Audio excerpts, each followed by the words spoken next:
hurling as the national game of Ireland, and it predates Irish history. In ancient times, it helped young warriors prepare for battle. You had to be physical, you had to be brave, you had to be willing to take the hits. As a spectator, it's just something that can take your breath away. This great big story is inspired by Genesis.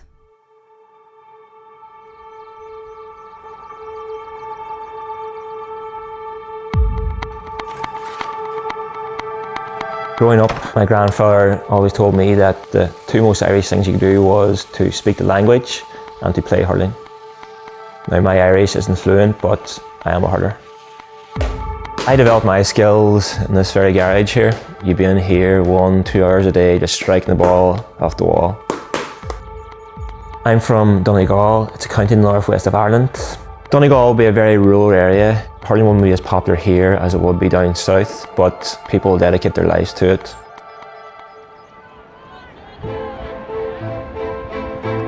There's 32 counties in Ireland. Within each of those counties, there is club teams which make up the county team. I played for my club, Satanta, since I was 7 years of age. It's a club my grandfather founded back in 1979. It's a club my father would have played for. Good, stay me, get down it, that's it.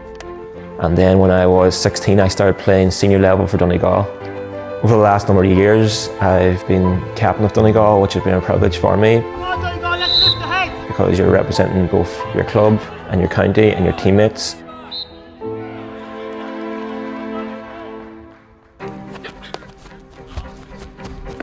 Hurling is the fastest field sport on grass. This means the ball can move from one end of the pitch in the space of 2 or 3 seconds. If you watch a game of hurling, you would think there are no rules involved here. But for a hurler, there's a lot of method behind the madness. There's 15 players on each team, 2 teams on a field with 2 goals at either end. The main skills involved are picking up the ball, striking at the ball, and you're competing against the other team to score at opposite ends of the field. It's similar to lacrosse because you're passing the ball with a stick, but unlike lacrosse where you have a net, you're using a flat piece of ash, and it just makes that much more difficult because you're not guaranteed control of the ball. There's some big hits that wouldn't be out of place in an American football game, but you've got to really be brave, get back up on your feet and go again.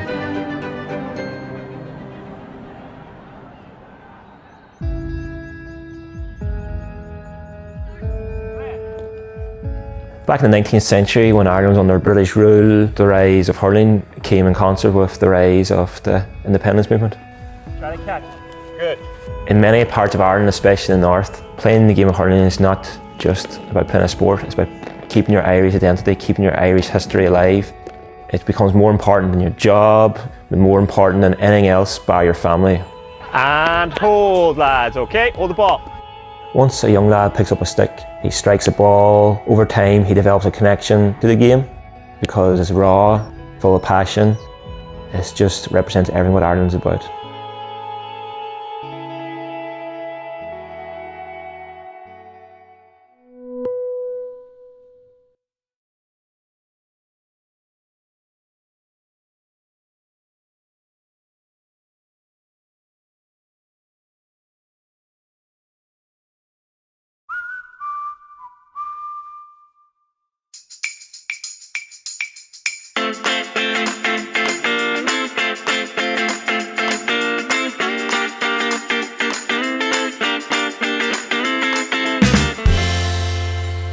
Moonpig.com.